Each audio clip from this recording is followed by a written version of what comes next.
আচ্ছা, বাঙালির কাছে বসন্ত মানেই তো প্রথম কুল খাওয়া, প্রেম আর সরস্বতী পুজো, তাই না?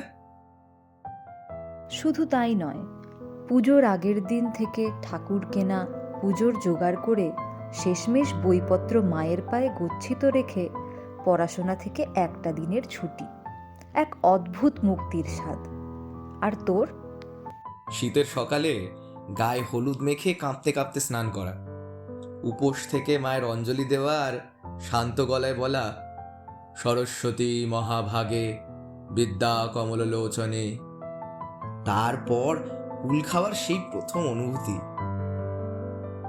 প্যান্ডেলে লুকিয়ে কারোর দিকে এক পলক তাকানো, আর অঞ্জলি দেওয়ার সময় চুপি চুপি ঠাকুরের কাছে রেজাল্ট ভালো করার আবদার জানানো। বাঙালির ভ্যালেন্টাইন্স ডে শুরুই হয় ঠিক যখন মাঘের সকালে বাসন্তী রঙের শাড়ি পাঞ্জাবিগুলো আলমারি থেকে বেরিয়ে আসে। এই দিনটির আরও এক বিশেষ মহিমা হল খুদেদের হাতে খড়ি।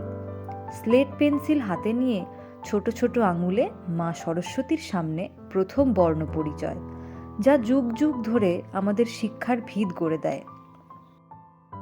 আসলে সরস্বতী পুজো মানে তো শুধু ঠাকুর দেখা নয়, প্যান্ডেলে বসে খিচুড়ি ভোগ খাওয়া আর বন্ধুদের সাথে অনেকটা আড্ডা।